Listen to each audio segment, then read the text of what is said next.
Hoje o nosso tema é o tema de relacionamento com os clientes. Vixe, esse é aquele tema que costuma dar uma embolada, né? Porque, gente, relacionamento com o cliente é essa dúvida que todo estudante de direito, todo recém-formado, todo advogado em início de carreira tem, né? Pô, mas como que eu faço para fazer um relacionamento com o cliente? Qual é a melhor maneira para eu conseguir clientes? Como que eu faço? Afinal de contas, gente, não se esqueçam, eu sempre falo o seguinte quando eu estou trabalhando em consultoria com empresas. Negócio saudável é negócio puxado. É aquele negócio em que a demanda faz com que o negócio cresça, tá? Então, como que você faz para ter um negócio saudável? Você faz ele se puxar. Cria demanda e você vai preenchendo a demanda. Esse é o negócio puxado. Ou seja, o que eu estou pensando em fazer? Eu vou começar a advogar. O que eu faço no começo? Qual que é a primeira atividade? Eu vou alugar uma sala, vou comprar um computador, vou comprar uns móveis, vou comprar uns ternos. Será que essa é a principal providência? Não. Já te dou a dica aqui, ó. Tô te economizando a grana. Se você é formando, se você está no final da graduação, tô te economizando uma grana. Por quê? O negócio tem que ser puxado.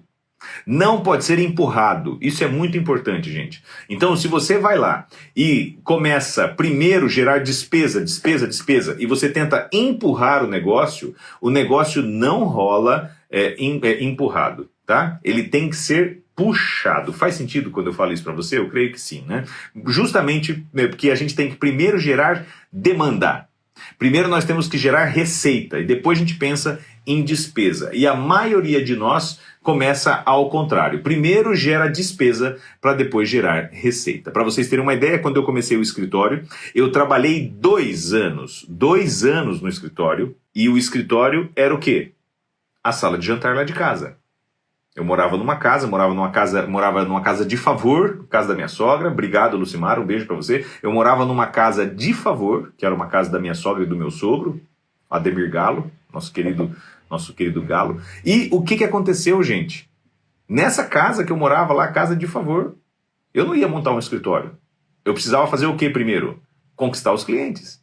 E sabe o que eu fiz? Em vez de ficar pensando, vou montar um escritório, vou alugar uma coisa, vou comprar um outro computador, eu pus a pastinha debaixo do sovaco e fui lá. Oferecer o meu trabalho, que eu sabia que tinha grande qualidade, que tinha grande fundamento. Quanto tempo de experiência que eu tinha com a advocacia privada? 0. Aquele era o meu primeiro dia.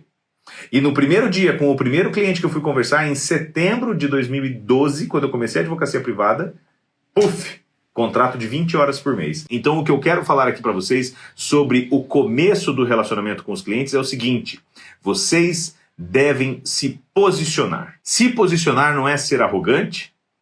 Saber se posicionar não é adotar uma postura combativa. Se posicionar não é ser uma pessoa que quer ostentar a característica XYZ. Não é isso. Se posicionar é mostrar que você tem estofo, que você é uma pessoa séria. Quando nós estamos comentando esse relacionamento com o cliente, você precisa ter um posicionamento. Qual é a dica que eu deixo para vocês aqui dessa primeira conversa com o cliente, gente?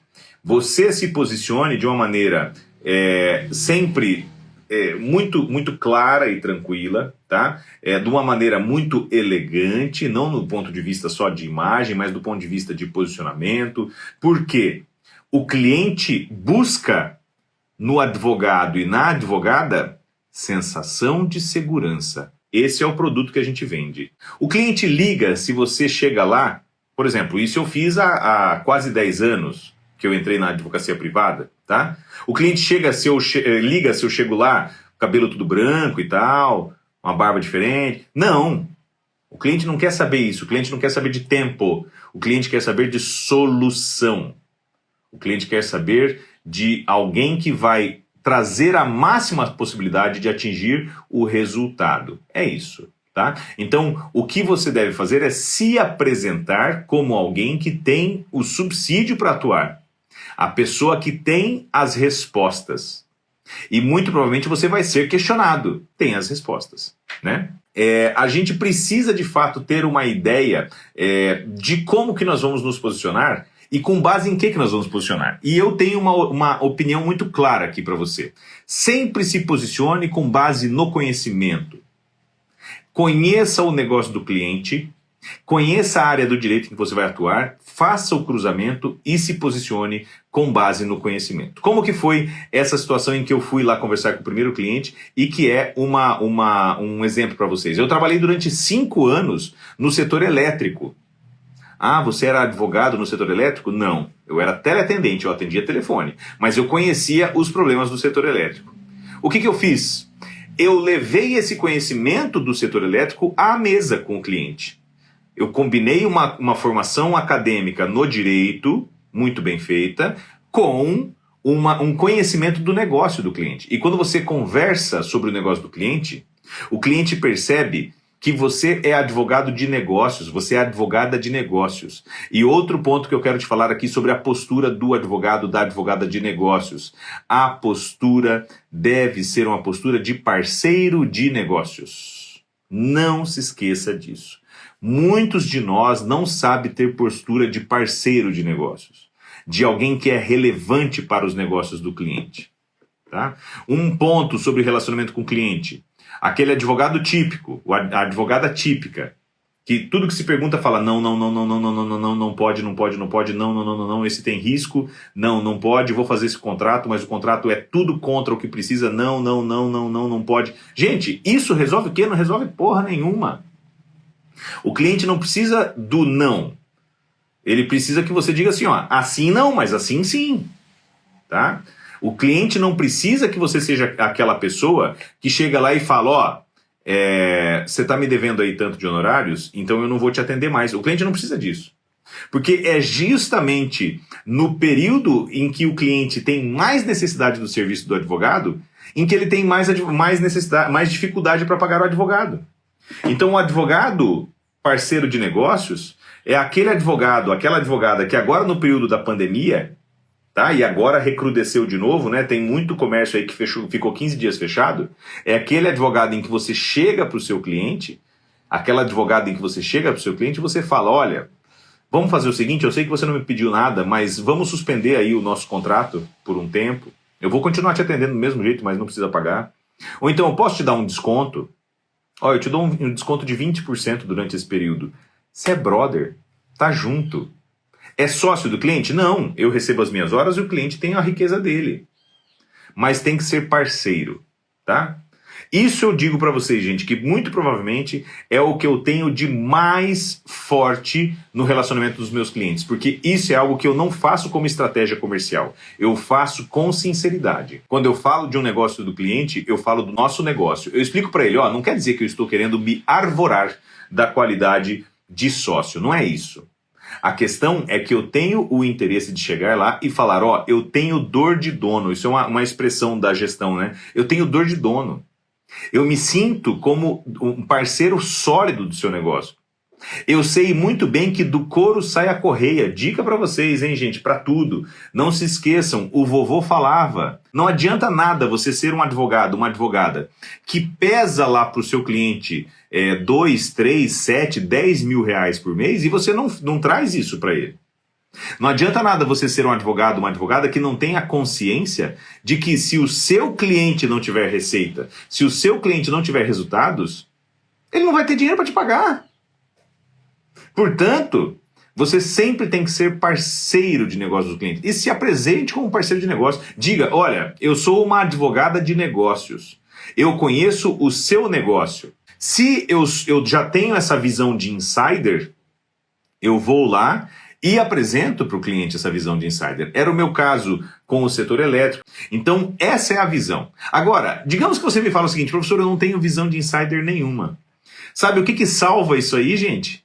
A nossa querida e eterna humildade. Então, vejam, sabe por que eu consegui tantas dicas e tantas pessoas que me ajudaram tanto na carreira e que me inspiraram para eu vir aqui e tentar ajudar um pouquinho vocês também, que estão dispostos aí a ouvir as besteiras que eu falo, gente? Eu sempre chegava, por exemplo, quando eu estava na USP fazendo doutorado, eu chegava para um professor e falava, ó, professor, eu sei que ninguém te pergunta nada, mas eu sou lá do interior do Paraná, eu não sei porra nenhuma, e eu vou perguntar. Por mais que a pergunta pareça idiota. Isso. Com o que o senhor consegue me ajudar? O que a senhora consegue me ajudar para eu compreender? Vejam, do ponto de vista do professor, sabe quem que pergunta? Ninguém. Porque lá todo mundo é blasé, né? Todo mundo fala, eu tô aqui na USP, não sei o que e tal. Pra mim é normal, blá, blá, blá. Não é verdade? Mas do nosso ponto de vista, se você se coloca como uma pessoa humilde, sincera, transparente e se apresenta para o cliente, isso é fantástico. Digamos que você se sinta numa situação em que você realmente fala assim, pô, eu não tenho... eu não tenho nenhuma área que eu me sinto experiente, mas eu gostaria muito de atuar em tal área. 2 dicas fantásticas que eu deixo para você. Primeiro, se for o caso, consiga uma posição naquela área. Não importa se você considera aquilo subemprego, não importa.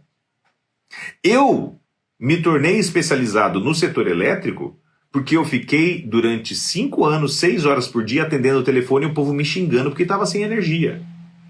Muita gente se torna especializado em outros setores porque, suou a camisa. Então você quer trabalhar com uma consultoria jurídica empresarial sólida, conheça como que as empresas funcionam. Pega lá um cargo de financeiro, pega lá um cargo de vendedor, pega uma gerência. Isso vai te ajudar a construir. Se você realmente não tem nada, está partindo do zero. E se você não tiver sequer essa oportunidade, sabe o que você faz? Oferece uma auditoria gratuita para o seu cliente que você pretende ter.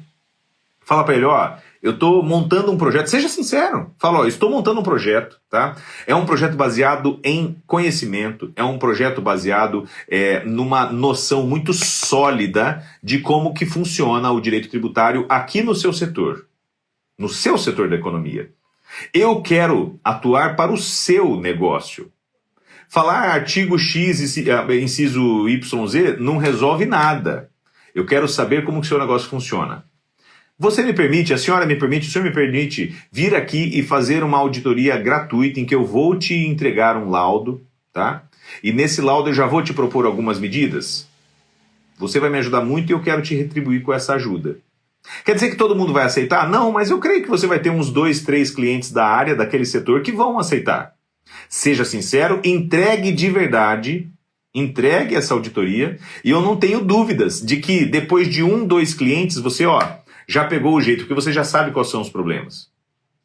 Você já sabe que aquele cliente sempre tem os mesmos tributos, você já sabe que aquele cliente tem as mesmas características, você já sabe que aquela atividade tem tal retenção que é indevida, tal pagamento que está inadequado.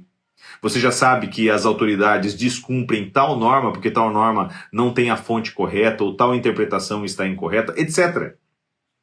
Veja, isso não é uma grande complicação. Eu quero muito que vocês peguem e se dediquem a acreditar que isso é possível, tá?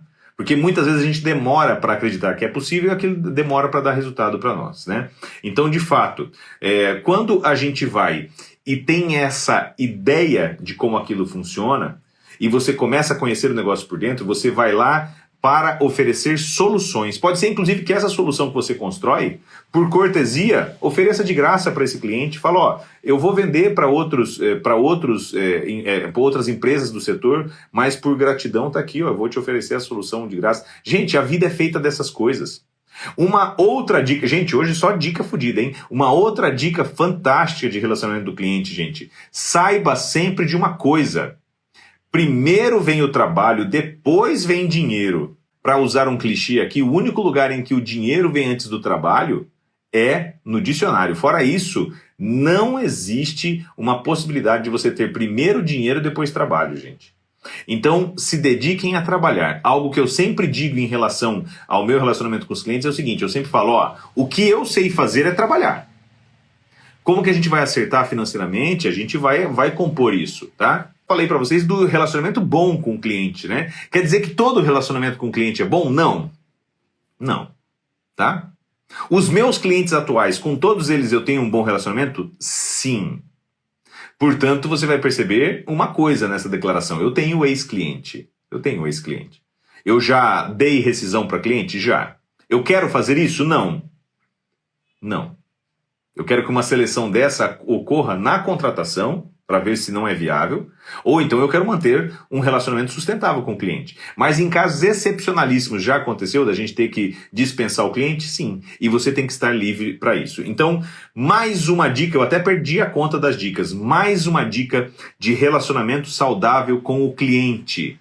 Sempre que você for buscar um cliente, que você estiver negociando com um cliente, se lembre, esse não é o único e nem o último. Sempre se lembre, esse não é o único, não é o último. Não é o principal cliente da minha vida, não é o cliente que é essencial para que eu consiga viver. Se eu não conseguir contratar esse cliente, eu estou fodido. Sabe por quê? Porque se você fizer isso, você vai ter uma postura que é muito negativa na negociação. Você vai fazer negociações ruins, você vai prestar um serviço que não é o serviço que você quer prestar, você não vai ter um relacionamento saudável com o cliente. Eu sempre segui isso? Óbvio que não, gente. Estamos aqui compartilhando o crescimento, né? Estamos aqui compartilhando o que eu fui desenvolvendo ao longo do tempo. Mas vejam, no meu caso, eu tive algumas péssimas negociações no começo. Porque eu ia para a mesa de negociação com o cliente pensando o seguinte: gente, eu tenho que fechar, eu tenho que fechar, eu tenho que fechar, eu tenho que fechar, eu preciso fechar, nossa, eu tenho que fechar porque esse é cliente, eu tenho que fechar. E eu tô precisando de cliente, eu tenho que fechar, eu tenho que fechar. Aí você fecha qualquer coisa. Aí você paga para trabalhar. Aí você trabalha de graça. Aí você entra nos argumentos que são sempre as mesmas objeções dos clientes, né? Então tem o cliente que chega para você e ele não quer pagar nada de honorários. É o cliente que você deseja? Não, não é. Porque se o cliente não quer te pagar nada de honorários, ele quer te pagar? Não. Se ele não quer te pagar, você quer trabalhar de graça? Não. Então se não tem interesse de pagar honorários, a amizade é a mesma, obrigado, a água estava geladinha, o café é gostoso, te faço uma visita outro dia aqui, nunca é tempo perdido. Mas se o cliente não tem qualquer interesse em pagar honorários, não tem valor. Se o cliente tem interesse em pagar honorários, mas você percebe que ele tem aqueles argumentos, por exemplo, não, ô, moça, né, falando com você aí, advogada, ô moça, é o seguinte, você não confia no seu taco? O seu serviço não é bom? Então, você se garante. Você atua aí pelo risco. Se você ganhar, se você é boa mesmo, se você ganhar, você vai lá e você ganha os seus 20%. Né? O cliente, ele fareja esse tipo de coisa, né, Augusto? O cliente fareja esse tipo de coisa. Não quer dizer que todo mundo seja maquiavélico, não é isso, tá? Mas existe o cliente que sente esse tipo de coisa, que você tem essa necessidade, essa fragilidade.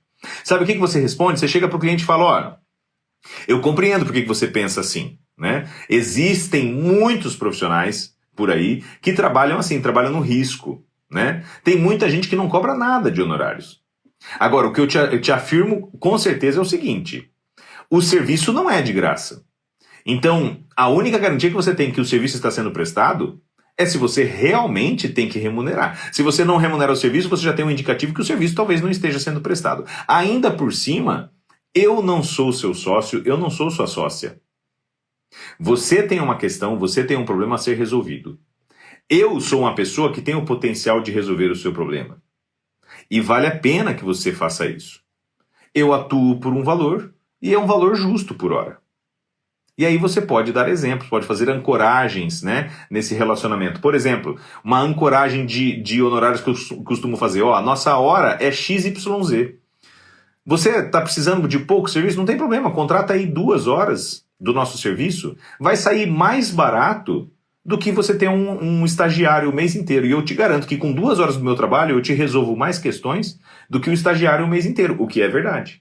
O que é verdade, é uma questão de experiência, tá? Experiência baseada no conhecimento.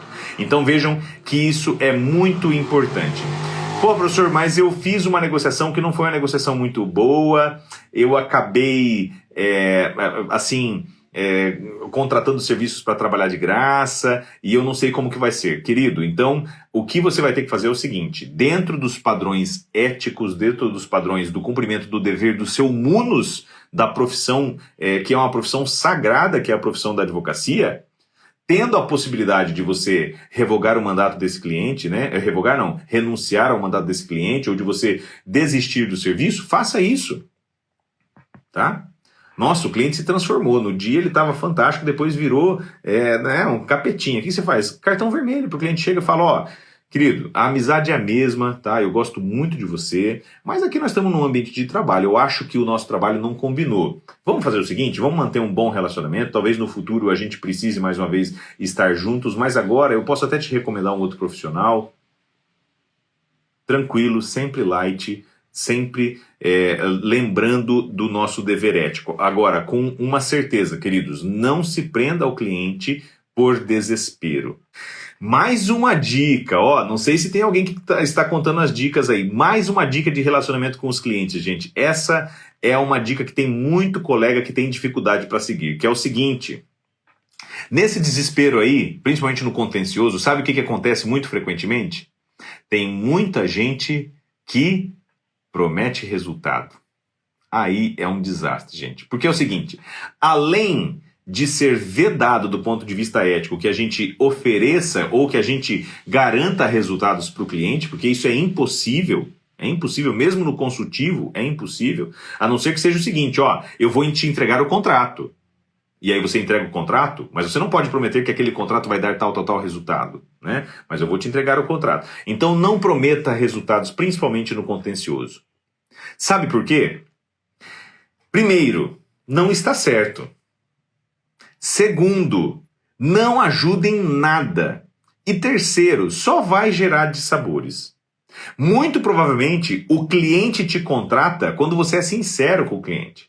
Vocês sabem, eu atuo bastante em direito do Estado e eu atuo aí no direito tributário também com questões criminais, né? Eu tenho a professora Andréia Galo, vocês já conhecem, além de minha esposa, ela é sócia também do escritório e junto com o Rodrigo lá na nossa equipe, eles fazem muito criminal tributário. Tá? A gente também faz muita defesa de ação civil pública por improbidade, são questões delicadas. Quando um cliente desses vem para fazer uma consulta com a gente para saber qual que é o clima da defesa e decidir se vai contratar a gente, sabe o que eu falo? Eu falo a verdade. Em termos bolsonaristas, o cara tá com a trozoba, né? Lá, do lado dele, para não falar outra coisa. O que você fala, gente? Você fala o seguinte, ó, realmente a sua situação é delicada, a sua situação não é uma situação confortável. Muito provavelmente você pode ter uma condenação. Muito provavelmente você pode ter essa consequência. Seja sincero, seja transparente. Mas diga o seguinte, olha, sem dúvidas, você tem duas opções. Isso é uma dica excelente aí, gente. Você tem duas opções. Uma opção que o senhor tem é desistir. Então o senhor pode simplesmente se entregar a essa situação. Não quer dizer que esteja certo ou errado. Pode ser a sua decisão. Uma outra opção é buscar um serviço jurídico que vai te ajudar a ter o melhor resultado possível. Ter o mínimo de consequências negativas. E eu te digo, nós temos a qualificação para fazer isso. A gente trabalha dessa maneira. A gente fatura assim os honorários. Tá? Tem que ficar muito claro que eu não te garanto o resultado. Se você está buscando alguém que te garanta o resultado, mais uma vez, lembra? A amizade é a mesma, o café estava bem gostoso, mas eu acho que o senhor precisa de outro tipo de profissional. E, gente, não tenha medo. Não tenha medo de perder cliente. O cliente que é o seu cliente, ele vai estar contigo. O cliente que valoriza um advogado, uma advogada de excelência. O cliente que sabe o valor de um advogado. O cliente que sabe o resultado que você traz e não tem nenhuma resistência em lhe pagar os honorários. O cliente que não vai ficar te culpando pelos erros dele, dos problemas que ele eventualmente causou. O cliente que de fato é um cliente razoável, coerente. Esse cliente aqui, ele está aí para você e você vai encontrá-lo. Você não vai encontrar esse tipo de cliente no cliente que acha que advogado só serve para atrapalhar, no cliente que não quer pagar honorários porque ele acha que o advogado tem que trabalhar de graça e ele que se vire para cobrar da outra parte, do cliente que fica te culpando de todos os erros que ele comete, do cliente que simplesmente acha que o seu trabalho é um trabalho dispensável, daquele cliente que é incoerente, daquele cliente que não tem nenhuma qualidade para você se relacionar com ele. Esse cliente não deve ser contratado. Sabe por quê? Ele vai virar uma herança ruim. No futuro você vai ter de trabalhar com esse cliente, ele vai te gerar um peso, e se ele é um cliente que não quer pagar, ele não vai te pagar. Isso já é um indicativo. Ele fala, eu acho que eu não devo te pagar. Ele não vai pagar. Tá? Vai te dar dor de cabeça, vai te trazer questionamentos. Então, sejam criteriosos no relacionamento com o cliente desde o começo, isso é muito importante. Pô, professor, mas eu estou querendo aí me estabelecer numa carreira que seja realmente sustentável no direito tributário nos primeiros 60 dias. Como que eu vou fazer para construir uma carreira que seja sustentável nos primeiros 60 dias se eu for tão seletivo assim com o cliente? Planejamento. Você tem que ter uma carreira que você construa para décadas. E uma carreira que você constrói para décadas, ela consegue começar sustentável rápido? Sim, consegue. Mas ela tem que ser construída de uma maneira sólida, tá? É isso que é muito importante que vocês tenham como foco. Então veja que realmente o relacionamento com o cliente, sem dúvidas, num serviço que depende integralmente de clientes, é chave. Uma dica, gente, que talvez você não consiga no começo, né? Mas é uma dica importante que eu trago para vocês, é o seguinte: quando o seu escritório tiver um certo porte, você tiver sócios ou tiver uma equipe, busque separar o relacionamento positivo do relacionamento negativo com o cliente. Isso é importante, tá? Por exemplo, eu não tenho a menor ideia de quem que paga honorários, quem que não paga honorários, quem que está adimplente, quem está com algum problema, de quanto que o cliente pagou, quando que é a rescisão do contrato, não tenho a menor ideia.